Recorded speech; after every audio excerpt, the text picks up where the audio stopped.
Satsuki Azalea is a popular subject for bonsai. It's prized for its beautiful flowers. So why am I cutting away the flower buds before it's even flowered? Keep watching, and not only will I tell you what I'm doing and why, I'll also show you how you can help improve your Satsuki Azalea bonsai.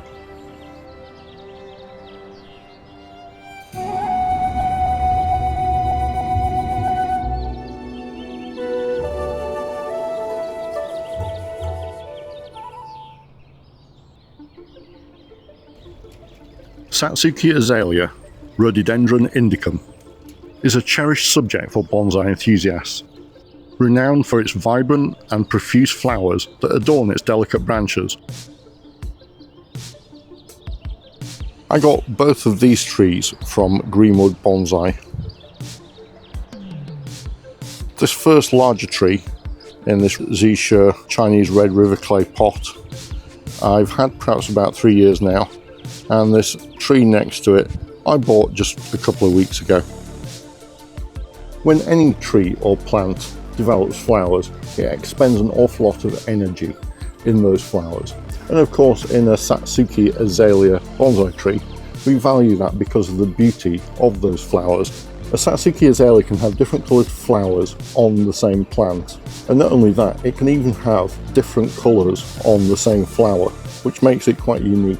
However, because to develop those flowers uses up a lot of the tree's reserves of energy, it can be beneficial from time to time to remove those flowers and stop those flowers from developing. If you let them develop, that will deplete the energy of the tree, which then has to be recouped after flowering. Instead, what we can do is we can remove those flowers, and then the tree will direct that energy into vegetative growth. It will put on new leaves and branches, which in turn will then help to thicken up and make the tree look more mature. So although it's a sacrifice removing those flowers, it can be beneficial, particularly when we're still in the stage of developing and refining the tree, to remove those flowers at least periodically, perhaps every second year, to help the tree to grow and to conserve some of the energy that it might otherwise use on flowers, and direct that towards developing leaves and branches to help it grow and thicken up.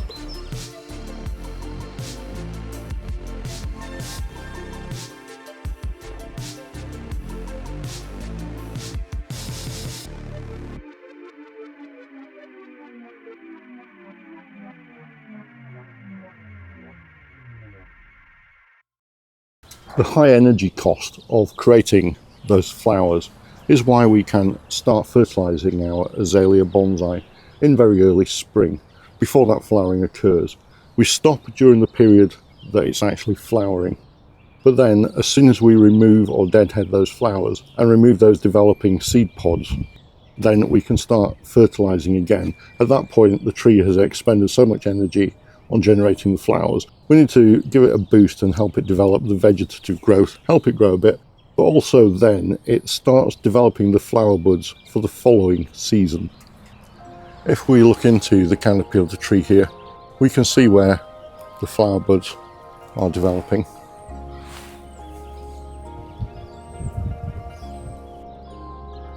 And these are buds which will have developed as part of the vegetative growth from late summer and autumn onwards, and will open out into flowers in perhaps about a month's time.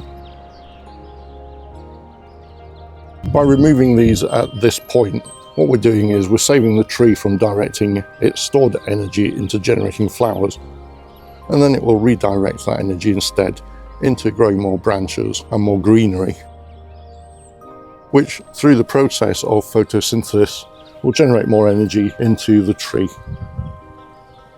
That in turn will help thicken up the tree, and in developing the tree, that's exactly what we want. Clearly it's something of a sacrifice.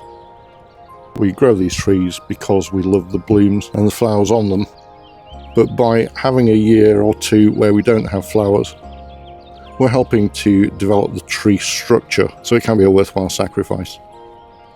This, the newer of these two trees here, would have been at about the same level of development as this one in the big pot here, perhaps about 3 years ago. So I'm looking to help encourage growth on this tree. And so I'm going to go around both of these trees now, and I'm going to remove the flower buds. These fine twig shears are ideal for this job, and in fact these are often referred to as Satsuki shears or Satsuki scissors. And all I'm doing is I'm going around and I'm finding where the bud is, and I'm trying to remove that bud without removing too much of the leaves and vegetation around it. I'm just going to simply go around the tree and perform that operation everywhere. I say it's a sacrifice that we're making. We're not going to see the lovely flowers on this tree this year, but instead we are going to redirect the energy.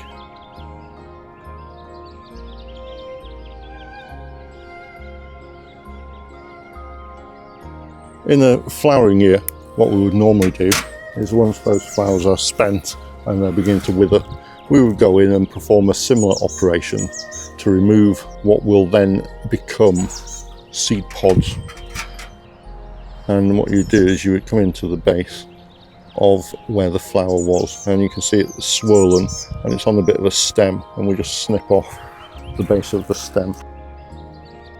And in this case we're doing a similar sort of thing. You might be able to see in there the oval shape of the flower bud which is forming, and I'm just either pinching that out or snipping it.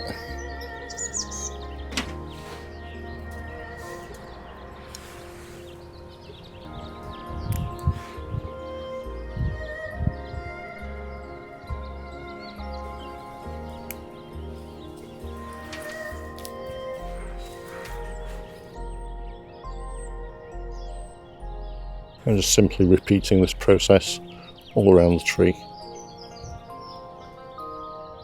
If you can, it's a little bit easier to get in and twist these flower buds out.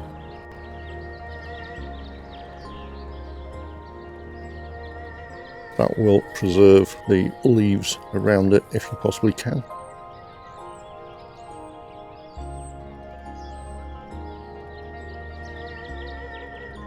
Try not to remove too many of the leaves, and just really focusing on the flower.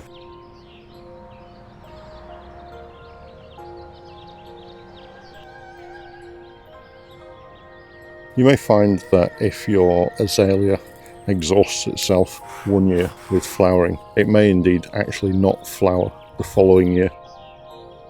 And that may well be because of the depleted energy levels in the tree, and it may be taking that year out to recover.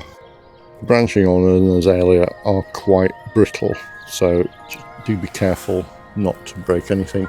Like I say, I've got a broken twig in there which I'm just going to remove, and just tidying up the tree as I go around. There's some brown foliage on there which is from it overwintering. If I miss one or two of these flower pods, it's not a critical issue. Obviously the more of these I can prevent from opening out and flowering, then the more energy the tree will preserve for growth. In terms of performing pruning, structural pruning on your azalea, the better time to do that is immediately after it has flowered. And the reason for that is that if you prune your azalea from about late spring into autumn onwards, there is the danger that you're going to remove the flower buds which are developing for the subsequent year. Now that of course might be what you want to do, but if not, then you may inadvertently remove any flower buds and stop your tree from flowering in the subsequent years. Azalea also do respond quite well to hard pruning, and you can force it by taking off quite a lot of the branches to back bud. Once I've completed this process, I'm then going to start fertilizing the tree, and that will help it put on more growth as well.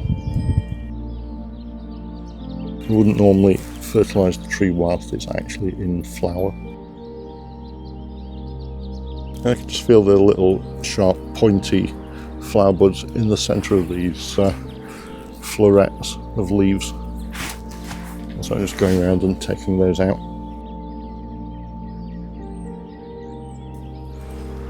It's somewhat of a repetitive job, but these repetitive jobs are quite meditative. It allows us to spend time with our trees and to appreciate them, and it's quite calming. You know, it's a fairly mindless task. You don't need to be overly thinking as you're doing it. You're just repeatedly going around the tree and taking those out.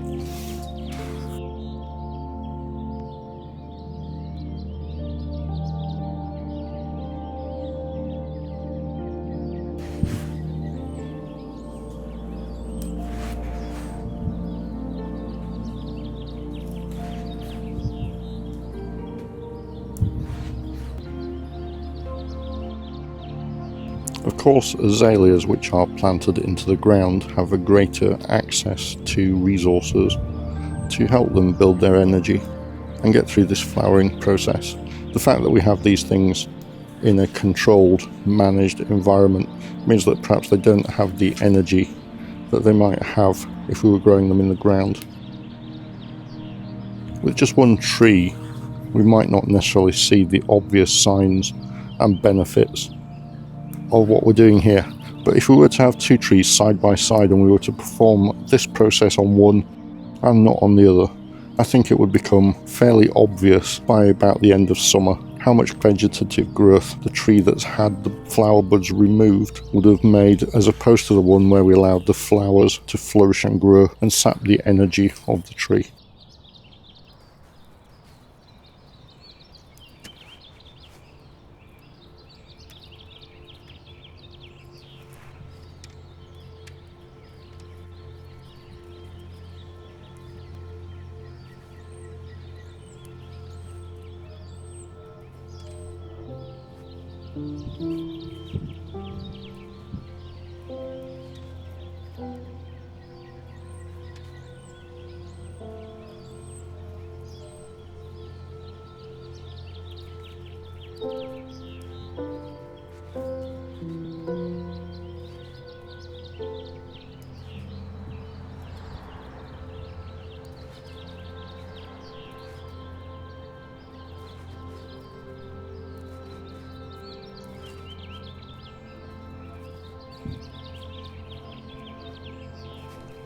I've been all around the tree now, and I think I've removed all of the flower buds. If I have missed any, it's not the end of the world. The purpose of this exercise was to try and conserve as much of the tree's stored energy and prevent that going into flower development as possible. And now all of that energy instead can be used for developing new branches and new leaves, which in turn will help develop and make this tree bigger. It will thicken up the trunk, thicken up the branches, and that's exactly what we want at this stage with this tree. For sure, it's a sacrifice. We've given up the beautiful blooms, but the gains that we will make in terms of developing this tree will prove to be worthwhile in the long run.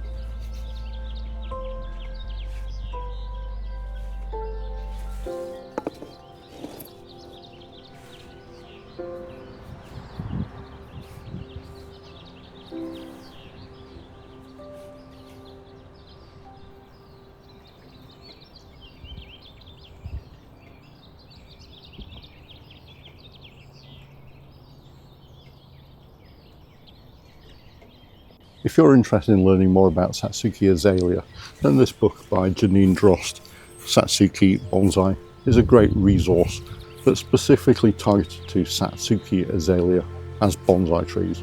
You might find it a little bit difficult to get hold of, and I got my copy from Greenwood Bonsai, but it's a great book if you're interested in growing and cultivating Satsuki Azalea. It shows you a number of different cultivars of azalea and goes through the proper care and maintenance of those trees. Everything from repotting and pruning to feeding, and lots of wonderful examples of beautiful Satsuki Azalea trees in there.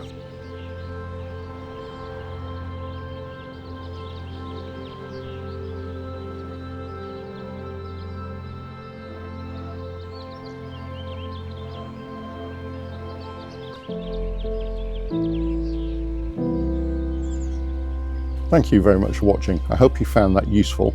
And if you're interested in growing and cultivating Satsuki Azaleas, and particularly if you want to know what you need to do with those once they have flowered, then you need to watch this video next.